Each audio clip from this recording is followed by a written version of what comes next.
किसी भी क्षेत्र में उन्होंने कुछ अच्छा प्रदर्शन किया तो उसको उत्साहवर्धक करने के लिए, मोटिवेट करने के लिए इस तरह का आयोजन किया गया है।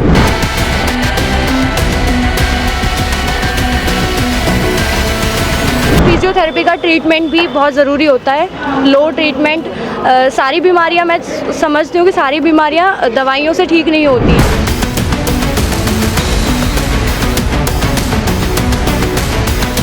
गुरुग्राम के सेक्टर 61 में स्थित गुर्जर भवन में गुर्जर समुदाय के अध्यक्ष अंतराम तंवर ने लोगों के साथ मिलकर हरियाणा व दिल्ली एनसीआर के ऐसे युवाओं को सम्मानित किया जो 2024 में 80% से ऊपर तथा किसी भी सेक्टर में चयनित हुए हैं। हम ऐसे युवाओं के सपोर्ट में हमेशा खड़े रहते हैं तथा उनकी हर संभव मदद करते हैं जो पढ़ना तो चाहते हैं लेकिन कहीं ना कहीं आगे की पढ़ाई किसी मजबूरी के कारण नहीं कर पा रहे। वही गुर्जर समुदाय के लोगों ने दावा किया कि हम सपोर्ट के लिए भी बहुत हद तक बच्चों की मदद करते हैं। अगर वह बच्चा पढ़ने में अच्छा है एवं उसकी रुचि स्पोर्ट या पढ़ाई में है तो हम उसकी हर संभव मदद करेंगे। जरूरत पड़ने पर हम उसकी ट्यूशन से लेकर शिक्षा की सामग्री भी उपलब्ध करवाने का कार्य करते हैं। सर, आज बच्चों को सम्मानित किया जा रहा है, आपके द्वारा ये प्रोग्राम किया जा रहा है, क्या कुछ है, कितने बच्चे हैं? आज का ये प्रोग्राम हमने जल्दी में रखा है और हमारा छोटा प्रोग्राम है, पहला प्रोग्राम है। ये गुर्जर भवन गुड़गांव की तरफ से प्रोग्राम है। मैं इसका अध्यक्ष हूँ, गुर्जर भवन का, समाज का भी मैं अध्यक्ष हूँ। हमने 2 बात रखी है, एक तो जो नौकरी लगे हैं 1 साल के अंदर अंदर बालक, वो एक जो कोई मेडल ले आए हैं बाहर से खेल खिलाड़ी वो, और जो शिक्षा में अच्छे नंबर लिए हैं जिनने वो, इनका हम सम्मान करेंगे गुर्जर समाज की तरफ से। ये हमारा प्रोग्राम है। सर, जैसे हरियाणा से सबसे ज़्यादा खिलाड़ी निकलते हैं लेकिन कई बार फाइनेंशियली प्रॉब्लम होने के कारण वो आगे नहीं बढ़ पाते हैं। ये बहुत बड़ी दिक्कत है जी, ये पहले से दिक्कत है। वैसे सरकार कोशिश भी खूब कर रही है भाई, खिलाड़ियों के ऊपर खर्चा भी खूब कर रही है, पर फिर भी जो ज़मीन पे जुड़े हुए हैं ना, जो गाँव के खिलाड़ी हैं वो पीछे रह जाएं, सीमित ही कुछ आदमी आगे चले जाएं। वैसे कोशिश तो कर रहे हैं भाई, इनाम भी काफ़ी दिए हैं, नौकरी भी दे रही हैं, सरकार तो कर रही है, खिलाड़ियों को खूब मान सम्मान भी है समाज में। एक आपने आज बहुत अच्छी शुरुआत की है, इससे बच्चों का हौसला बढ़ेगा, लेकिन और भी ऐसे बच्चे होंगे जिनके हौसले के लिए उन्हें आगे को वो तो मिलेगी भाई, अगली साल हम भी या पढ़ें, नौकरी लगें या खेल काम है भाई, हमें भी समाज का सम्मान सबसे बड़ा सम्मान है। और सम्मान तो रोज मिले। समाज कहीं कहीं जिसको सम्मान करे, बच्चों को करे, बड़ों को करे, महापुरुषों को करे, वो सबसे बड़ा सम्मान है। तो हमारे 3-4 प्रदेशों के आ रहे हैं, राजस्थान से भी आ रहे हैं हमारे सरदार भाई, दिल्ली से भी और यूपी से भी। अब सारे अपने बच्चों को बात करेंगे, बच्चों को भी बुलवाएंगे, इनसे पूछेंगे भी भाई कोई क्या दिक्कत है, वो भी ये बताएंगे बच्चे, खिलाड़ी भी और पढ़ने वाले भी। अब तो स्कूल भी खूब है पर कहीं कहीं लड़कियों के कॉलेज नहीं है, ये बहुत बड़ी दिक्कत है जी। लड़कियों को दूर दूर जाना पड़ा है, ना कोई साधन है ना कुछ हुआ है, ये दिक्कत है जी। सर, जो आज जो बच्चे आए हैं वो कहाँ से आए हैं? ये तकरीबन तो हमारे हरियाणा के ही हैं, और कुछ बच्चे हमारे दिल्ली से जो पड़ोसी हैं, पड़ोस लगते वो आए हैं। कुछ बच्चे यूपी वाले हमारे बड़े सरदार लेकर आए हैं, 2-2, 4-4 बच्चे। दिल्ली के भी कई बच्चे हैं, दिल्ली के तो 20-25 बच्चे आए हैं हमारे पड़ोस में। तो सर, ऐसे कि जो बच्चे हैं जो अपनी मेहनत पे आगे बढ़ रहे हैं, उनके लिए आप क्या मैसेज देना चाहेंगे जो मेहनत कर रहे हैं? हम तो यही मैसेज देंगे भाई, अपनी तरक्की करो, समाज की भी तरक्की है, आगे बढ़ो, हर चीज़ में आगे बढ़ो, पढ़ो और आगे बढ़ो। भारत नारा है ये, पढ़ो और आगे बढ़ो, ये नारा समाज ने दे रखा है, ये नारा है भाई। ठीक है सर, आज बच्चों को सम्मानित किया जा रहा है, क्या कुछ प्रोग्राम है? सबसे पहले तो मैं आप लोगों को धन्यवाद करना चाहता हूं कि आप लोग एक चौथा स्तंभ हो और आप लोग हमारी आवाज़ को वहां तक पहुंचा सकते हो जहां तक हमारी आवाज़ पहुंचती नहीं है, जहां हम लोग वंचित रह जाते हैं। हमारा मतलब ये जो गुर्जर भवन देख रहे हैं आप, ये हमारे लिए, सर्व समाज के लिए बड़े गर्व और बड़े गौरव की बात है। हमारे यहाँ पे जो प्रोग्राम बेसिक आप, ये हरियाणा अपना स्टेट यहाँ पे हो रहा है, बाकी other state MP, Rajasthan, UP, Delhi से भी यहाँ पे प्रतिभाशाली बच्चे आए हैं। तो अभी जो बच्चे हैं, ये जो बच्चे हैं, इनको देख के आगे आने वाली जो हमारी जनरेशन है उनको ताकि प्रोत्साहन मिले, ताकि बच्चे कुछ सीखें, तो बच्चे सीखें, इसलिए हमने ये प्रोग्राम यहाँ पे रखा हुआ है। तो और आगे भी इस प्रकार के प्रोग्राम हम लोग करते रहेंगे। ये जो गुर्जर भवन है अपना, यहाँ पे ये निःशुल्क है, यहाँ पे लाइब्रेरी बनी हुई है, यहाँ पे भोजन और रहने की व्यवस्था अन्य समाज के लिए, अन्य सबके लिए यहाँ पे फ्री ऑफ कॉस्ट है। तो भविष्य में कभी भी इस प्रकार से आप लोगों को कोई आपके हो जिसको यहाँ पे हम सहायता उनकी कर सके तो बड़े सौभाग्य की बात होगी, बड़े गर्व की बात होगी हमारे लिए। तो आप लोगों के लिए भी यहाँ पे अभी उसकी भोजन की व्यवस्था, आप लोग अपना भोजन करो, प्रसाद ग्रहण करो और आप लोग अपना जो भी उसको कवर कीजिए। जानना चाहूँगी जो फैसिलिटी है यहाँ पे, हाँ जी, क्या वो हरियाणा के ही बच्चों के लिए या अदर स्टेट के भी? नहीं, अदर स्टेट के बच्चे होते हैं, जो भी अदर स्टेट के होते हैं, जो भी जैसे बेसिक तौर पर मेन तो गुर्जर समाज होता है। गुर्जर समाज के अतिरिक्त भी गुर्जर समाज आप कभी भी देखोगे, जहाँ भी देखोगे, हर समाज को ये पीछे साथ लेके चलते हैं। गुर्जर समाज ने सबकी सहायता की है, गुर्जर समाज ने सबकी हेल्प की है। गुर्जर समाज मिहिर बहुत समय से और आज तक आप देख रहे होगे बहुत पिछड़ा हुआ है। किस चीज़ में पिछड़ा हुआ था? क्योंकि अंग्रेज़ों के टाइम से, मुग़लों के टाइम से हम लोगों ने बहुत प्रताड़नाएँ झेली है, हम लोगों ने लड़ाइयाँ लड़ी है। और हमारा जो समाज है बेसिक एक ये भारत तक नहीं, भारत से दूर तक भी, देश विदेशों में, पाकिस्तान, अफ़गानिस्तान, ईरान, अन्य कंट्रियों में भी फैला हुआ है। तो आप इनको देखेंगे कि अभी अगला जो प्रोग्राम हम लोग करेंगे तो अन्य कंट्री से भी लोगों को हम इसमें शामिल करेंगे, उनको भी निमंत्रण देंगे और हम उनको भी बुलाएंगे।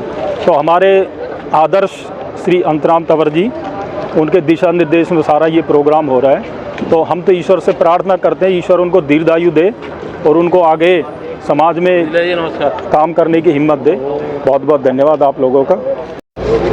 सर, अभी ऐसे की बात हुई है कि +2 के ऊपर के बच्चों के आप लोग करते हैं, क्या अगर बच्चा +2 से अभी कम में है, 9th 10th और 12th, उसकी कंडीशन सही नहीं, तो क्या वो ऐसे बच्चों को भी सपोर्ट करेंगे? देखो, सबसे पहले तो मैं आपका धन्यवाद करूंगा कि आपके चैनल के माध्यम से जो एक सामाजिक की मुहिम है, ये एक तरीके से अपने आप में एक ऐसा कर्म है जो मन के भाव से किया जाता है, इसमें कोई ज़बरदस्ती नहीं होती। और रही बात जो आज हमारे यहाँ पे प्रतिभा सम्मान जो सम्मेलन आयोजित किया जा रहा है चौधरी अंतराम तंवर जी की अध्यक्षता में, इसका जो मोटिव है 12वीं तक का है क्राइटेरिया।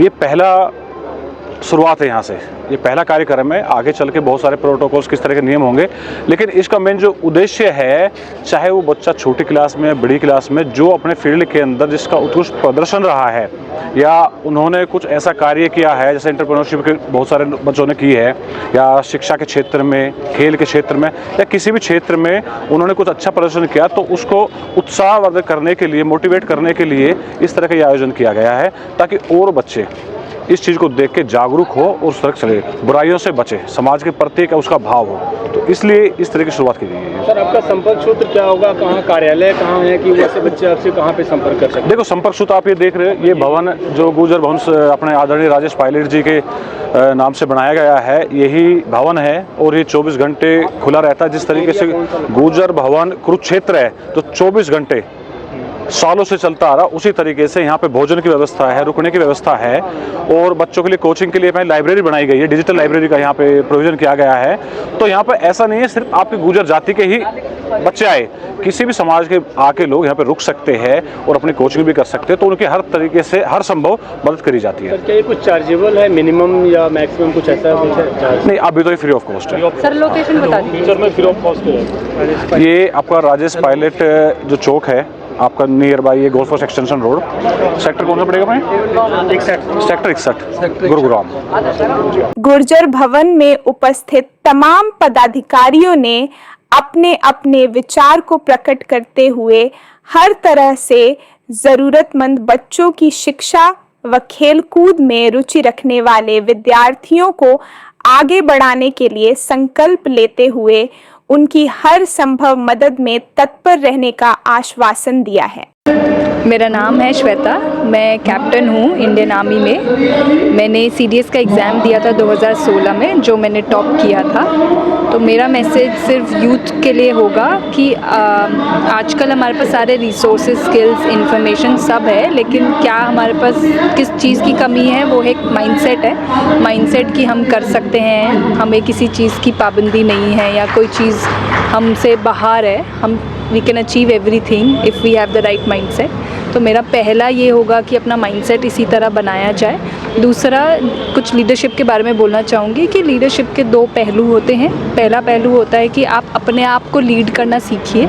तो जब आप ये रिसोर्सेज, स्किल्स, इन्फॉर्मेशन लेके अपने आप को इस मुकाम पे पहुंचाते हैं तो आप दूसरों की भी फिर तभी हेल्प कर पाओगे, जो कि दूसरा पहलू है लीडरशिप का, that you will be able to help others, lead others. तो मेरा बस यही मैसेज रहेगा यूथ को।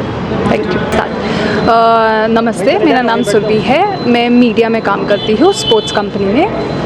क्योंकि स्पोर्ट्स मैंने पहले खेला भी है तो मुझे स्पोर्ट्स में ही मन था, तो इसलिए स्पोर्ट्स कंपनी। मेरा मैसेज यूथ को ये रहेगा कि यदि ऐसा होता है कि आपके कुछ ड्रीम्स है और वो नहीं पूरे हो पाते, उसका मतलब ये नहीं है कि आप आगे जाके अच्छा नहीं कर पाएंगे। तो आप निराश ना होइए, अपने अंदर विल पावर रखिए। सब कुछ पॉसिबल है। To the girls out there and to the boys as well, everything is possible. You will all achieve your dreams. बस आप मेहनत करते रहिए। मेरा नाम डॉक्टर एकता दायमा। मैंने MBBS रशिया से करी है, बट अभी मैं as a junior doctor ESIC Basai Darapur में वर्क कर रही हूँ एज अ डॉक्टर। मेरी जर्नी काफ़ी स्ट्रगल था लाइफ में, बहुत ज़्यादा, बट फाइनली घर वालों के सपोर्ट से, मतलब मेरी फैमिली स्पेशली मेरे पापा, उन्होंने बहुत सपोर्ट किया है मुझे। और एज अ गुजर, अगर गुजर के बारे में थोड़ा वो हो तो गुजर दिमाग में आते ही होता है कि हाँ, मतलब थोड़े मसल्स में पावरफुल ना, बट मेन ये है कि हम सिर्फ वैसे ताकतवर नहीं है, हम दिमाग से भी ताकतवर हैं। तो अगर हमने जो चीज़ ठान ली ना, वो हम करके मानते हैं। और नॉर्मल सी चीज़ ये है कि अगर कोई लड़कियां, मतलब ये है कि कोई लड़की है, बहू है या बेटी है, अगर उसका साथ दोगे ना तो कुछ भी हासिल कर पाएगी। नो मैटर क्या एज है, क्या नहीं है, अगर उसका साथ दोगे, वो कुछ करना चाहेगी तो डेफिनेटली वो करेगी। तो बस मेन ये है कि उनका साथ दो, कोई भी सिचुएशन हो, कुछ भी हो। ऐसा नहीं है कि अगर लड़की है तो ये रहने दो, लड़के के ऊपर सारी चीज़ें वो करेंगे, नहीं है ऐसा। अगर लड़कियों के पीछे लगोगे थोड़ा सा कि हाँ भाई करो, उनका साथ दोगे तो डेफिनेटली वो करेंगी। मानसी दायमा, फिजियोथेरेपिस्ट। मेरी अभी बैचलर डिग्री कंप्लीट हो चुकी है, मैं अभी मास्टर्स कर रही हूँ। और मैं ये चाहती हूँ कि सभी लोग फिजियोथेरेपी को समझो। और फिजियोथेरेपी का ट्रीटमेंट भी बहुत ज़रूरी होता है, लो ट्रीटमेंट। सारी बीमारियाँ, मैं समझती हूँ कि सारी बीमारियाँ दवाइयों से ठीक नहीं होती हैं। फिजियोथेरेपी के पास भी बहुत अच्छा वो है कि भाई अपना ट्रीटमेंट लो, उनसे प्रॉपर ट्रीटमेंट लो और फिर अपने पेन में रिलीफ पाओ। तो मैं चाहती हूँ कि सभी फिजियोथेरेपी को समझो। किस में ज़्यादा रोल है इसका फिजियोथेरेपी? जैसे कि स्ट्रोक में है और जैसे ये पैरालाइज वगैरह, इनमें बहुत ज़्यादा रोल है फिजियोथेरेपी का। अगर हम प्रॉपर ट्रीटमेंट ले, लंबा ट्रीटमेंट चलता है और रिलीफ होता है, ऐसा नहीं है नहीं होता। अगर आप समझो तो रिलीफ होगा। रिकवरी के होते हैं 80%।